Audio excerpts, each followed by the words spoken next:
Ha egy kis luxusra vágysz a nappaliban, vagy feldobnád a párnáidat, vaj egy kédeles párnahúzatot. Pamutvászon, kédelnek való anyag, zsinór, cipzárvarró talp. Ferdén 45 fokos szögben szabok csíkokat a kédernek való anyagból. Én 5 centiseket szabtam, pontosan azért, hogy mindenképpen beleférjen a vásárolt zsinór, és még legyen varrásráhagyás is bőven. A kiszabott csíkokat összevarrom, hogy egy folyamatos szalagot kapjak.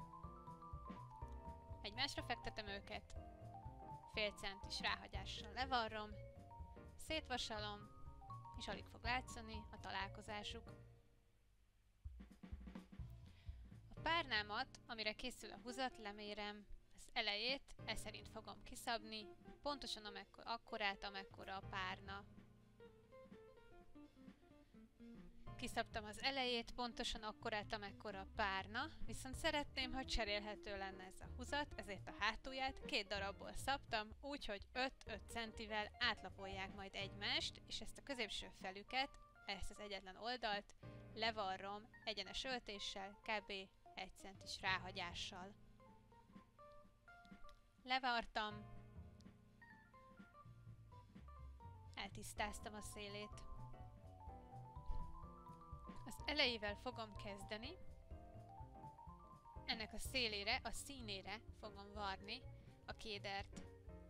Becsomagolom a zsinóromat az anyagba, a széléhez teszem, és pont a zsinór tövénél fogok haladni egyenes öltéssel. Most pattintom fel a cipzárvarró talpat, a bal felére fogom felpattintani.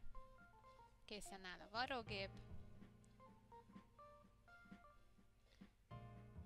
A zsinór tövében fogok haladni, olyan közel, amilyen közel csak tudok, egyenes öltéssel.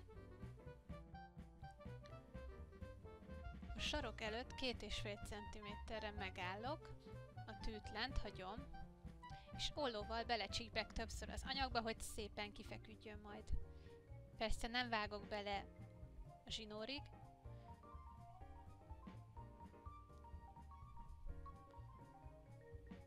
ezután felemelem a talpat, 45 fokos szögben elfordítom az anyagot, és a kédert egy kicsit húzva, feszítve varrom tovább. Majd újra fordítok a talpon, és ezután ugyanúgy, ahogy eddig, folytatom a varrást.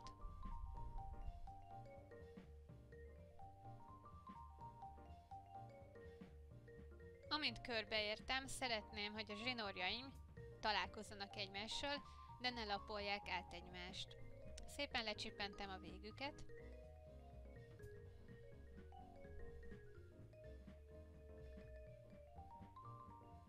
Majd az anyagomat is behajtom az egyiknek a szélét,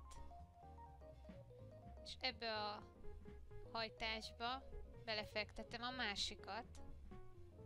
Így nem lesznek elvarratlan szálak, egymásba bújtatom őket, és levarrom. Így alig fog látszani a találkozási pontjuk. Amint elkészültem, a sarkak varrás ráhagyását levágom, majd jöhet a hátulja, mindkét felét ráfektetem az eleje színére, színnel szembe teszek. Ugye, amit letisztáztam középen, az középre kerül, átlapolják egymást 5-5 centivel, és körbevarrom ezt. Ugyanazon a vonalon fogok haladni, ahol eddig is. Érezni fogom, hogy hol van a zsinór, és ennek a tövében fogok haladni, összevarva így a 4 réteg anyagot. Ha elkészültem, kifordítom a párnahúzatot, és hátulról belebújtatom a párnámat.